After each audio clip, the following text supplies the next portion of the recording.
Hei, mun nimi on Olli Sotamaa ja mä toimin pelikulttuurien tutkimuksen professorina Tampereen yliopistossa. Mä ajattelin puhua teille vähän datasta, data-analytiikasta ja siitä, miten sitä käytetään nykyaikaisessa pelin kehityksessä. Mä en ole kuitenkaan tilastotieteilijä, tietojen käsittelijä tai data-analyytikko. Sen sijaan mä oon kulttuurin tutkija, joka on kiinnostunut peleistä, mediasta, informaatioteknologiasta ja työstä. Mä näen, että tutkimalla nykyaikaista peliteollisuutta me voidaan pyrkiä ymmärtämään myös laajempia yhteiskunnallisia kehityskulkuja. Tutkimalla pelialan datakäytäntöjä me voidaan puolestaan ymmärtää täsmällisemmin nykyaikaisia datatyön muotoja ja lähteä arvioimaan, millaisia mahdollisia vaikutuksia niillä on meidän käsityksiin pelikulttuurista, luovuudesta ja identiteetistä. Monenlaista dataa on nykyään läsnä lähes kaikissa arkisissa yhteiskunnan ja liike-elämän prosesseissa. Monissa tilanteissa dataan pohjautuvat järjestelmät on muotoutunut niin arkisiksi, että me otetaan ne lähes itsestäänselvyyksinä. Samaan aikaan dataan liittyy aika vahvoja näkemyksiä. Jos me kuunnellaan data-analytiikkafirmoja tai dataan hurmaantuneita yritysjohtajia, siirtyminen datan tehokkaaseen hyödyntämiseen näyttäytyy keskeisenä menestystekijänä ja kaikkiaan varsin ongelmattomana prosessina.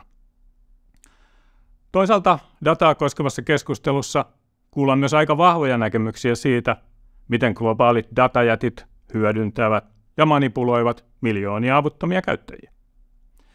Näitä toisilleen vastakkaisia näkemyksiä yhdistää se, että ne harvoin perustuvat syvälliseen ymmärrykseen arkisesta datatyöstä. Tästä syystä me on lähdetty tekemään empiiristä tutkimusta, jossa me on jututettu pelialan ammattilaisia ja pyritty yhdessä näiden kanssa hahmottamaan, millaisia olisivat kestävät datakäytännöt. Joku teistä saattaa nyt miettiä, miksi kannattaa keskittyä nimenomaan pelialaan. No, lyhyt vastaus on se, että pelistudiot, jotka organisoivat toimintansa suhteessa globaaleihin alustayrityksiin, data-analytiikkafirmoihin ja laajoihin pelaajapopulaatioihin, on vaan mahdottoman kiinnostava ja nopeasti muuttuva esimerkki nykyaikaisesta datakulttuurista. Nykyaikaiset pelifirmat keräävät, arkistoivat ja analysoivat monipuolisesti erilaista dataa osana arkipäiväisiä prosessejaan. Pelaajista kerätään pelaajadataa ja sosiaalisesta mediasta, jakelualustoista ja mainosverkostoista saadaan monenlaista muuta dataa. Lisäksi tietysti koko ajan testataan omia pelejä ja benchmarkataan muiden tuotteita. Tämän mun kuvaaman tutkimuksen relevanssi perustuu 3 havaintoon. Ensinnäkin kriittisen media- ja kulttuurin tutkimuksen kentällä peleihin ja eritoten peliteollisuuteen kohdistuva tutkimus on ollut pitkään varsin marginaalisessa asemassa. Toiseksi pelitutkimuksen alueella pelituotantoon keskittyvien kriittisten tutkimusten määrä on vasta viime vuosina alkanut kasvaa. Ja kolmanneksi, kuten monet tutkijat on viime vuosina havainneet eri puolilla maailmaa, tällaisella tutkimuksella voi olla ihan kouriin tuntuvia vaikutuksia siihen, miten pelialaa eri maissa tuetaan, miten pelialan koulutusta ohjataan ja miten kestävällä pohjalla olevaa moniarvoista pelikulttuuria ylipäätään rakennetaan. Tutkimuksen arjessa mä toimin Tampereen yliopiston Game Research Lab-tutkimusryhmän toisena vastaavana professorina. Viimeisen reilun 5 vuoden ajan mä oon toiminut myös pelikulttuurien tutkimuksen huippuyksikössä ryhmänjohtajana. Ja mun tehtävänä on koordinoida eritoten pelituotantoon ja peliteollisuuteen keskittyvää tutkimusta. Seuraavaksi mä puhun eritoten tutkimuksesta, jota me on tehty osana strategisen tutkimuksen neuvoston rahoittamaa Intimacy in Data-Driven Culture-hanketta. Tätä tutkimusta mä olen tehnyt läheisessä yhteistyössä meidän tutkijoiden Heikki Tyynin ja Taina Myöhäsen kanssa.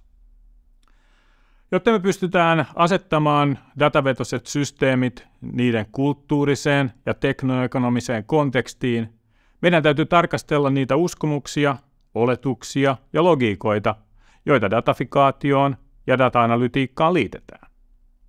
Yksi osuva lähtöpiste tälle on pelialan työpaikkailmoitukset, jotka kuvaavat niitä taitoja ja mentaliteetteja, joita pelialalla tänä päivänä odotetaan.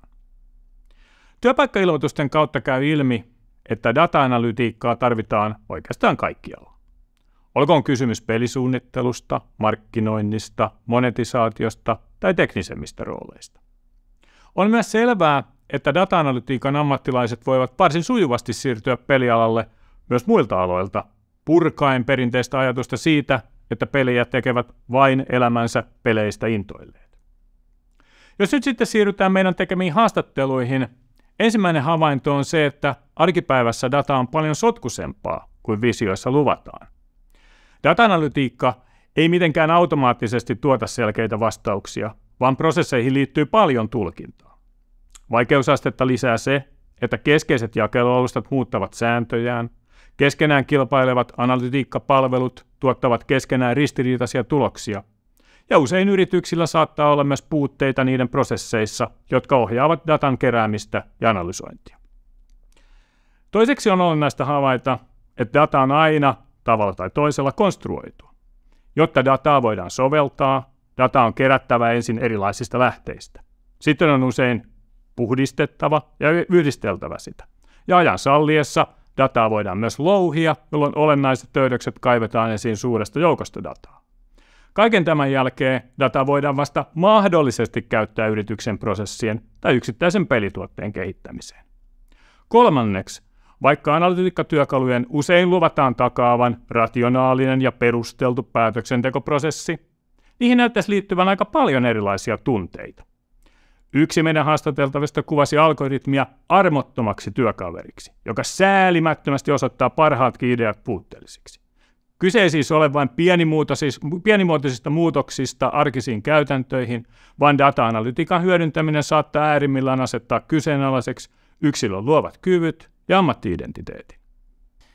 On ilmiselvää, että tekoälyä hyödyntävät sovellutukset ja algoritmien avulla luotu niin sanottu proseduraalinen sisältö muuttavat koko ajan meidän käsityksiämme luovuudesta.